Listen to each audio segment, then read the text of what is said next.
So yun, what's up mga Repaps? Ngayon magpipintura tayo dito ng pairings ng Honda Click 125. So, na-spray can na to mga Repaps. So need natin itong bakbakin, lalo itong plastic na pangilalim niya mga Repaps. So itong mga kanyang kaha is babakbakin natin ng todo yan. Bali yung pagbabakbak nito mga Repaps, ginamitan ko lang to ng cutter mga Repaps, yung cutter blade. So matalim yan. Mag-ingat pagka ginamitan natin ng cutter blade.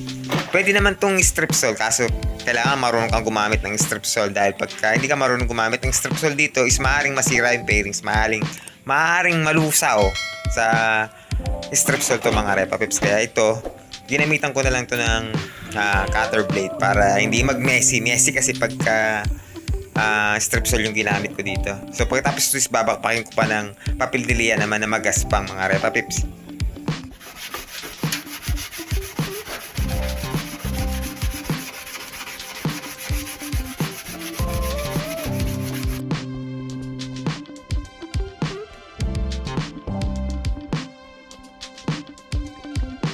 Bali, ganyan lang yan mga Repaps. Kailangan lang natin na tiyagay sa pagkukudkod ng papel dilia mga Repaps. Ayan, konti na lang is matatapos na natin. Kailangan talaga nating tanggalin lahat ng paint dito para pagka pininturahan natin is hindi na abala yung old paint na magbubbles o iwas yung may mag-wrinkles.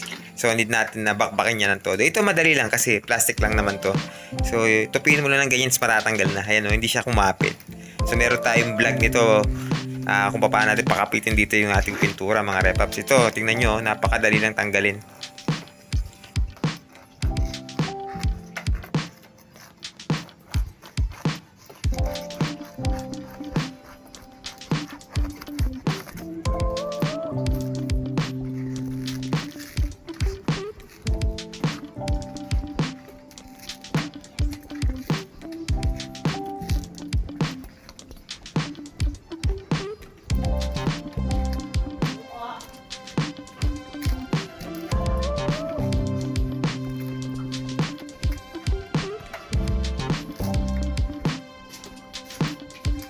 Bali, pagkatapos naman nating bakbakan ng pintura o matanggalan natin ng old paint to mga Repapips, ayan o.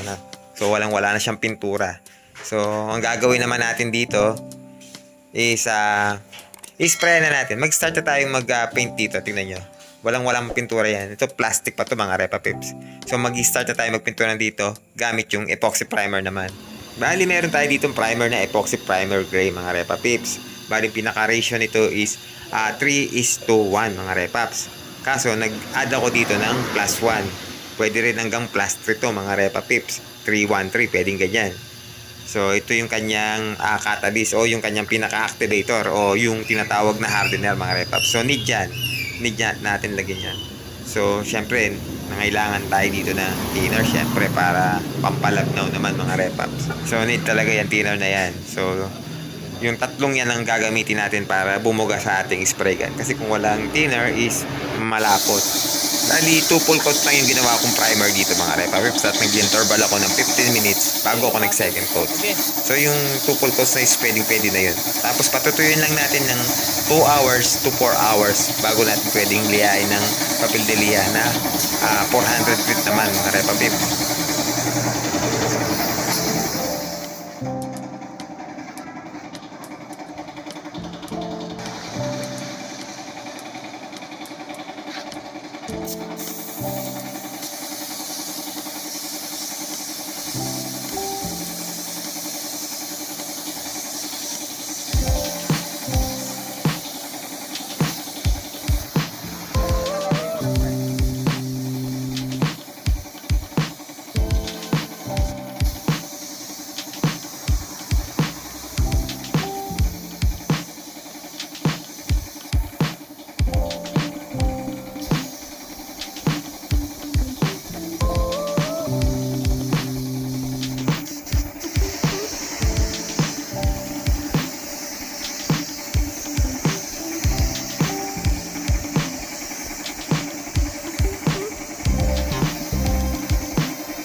Bali, ang gagawin lang natin dito mga repaps, papatuyuin lang natin ito ng at least 2 hours. 2-4 hours yan mga repaps. Pagkatapos liliyain lang natin ito ng 400 grit na papildiliya. Bali, ang ginawa ko pala dito mga repaps is pagkatapos kong mapantay o mapino ng papildiliya gamit yung 400 grit, is i-base color ko muna ito ng kulay black.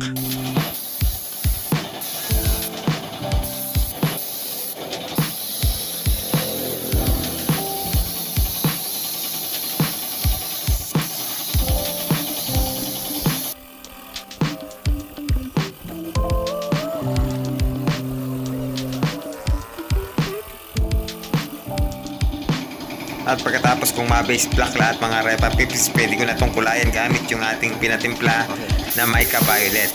So bali, ito na yung pinaka-kulay niya. Bali dito is triple coats yung ginawa ko mga repapips at nag-interval ako ng 10 minutes.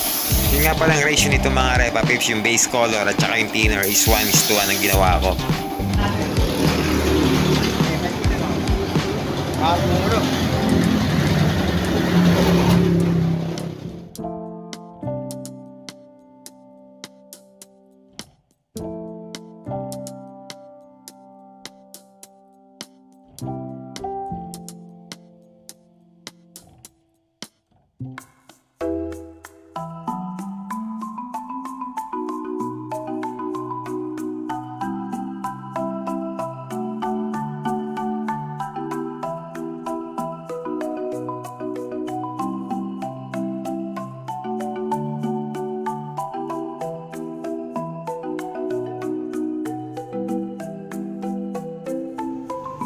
Pagdating naman sa pang-finish natin mga repaps, gumamit ako ng K92 brand na top coat clear. Bali, yung pinaka-ratio nito is 3:1. So, no need na ito mga repapips.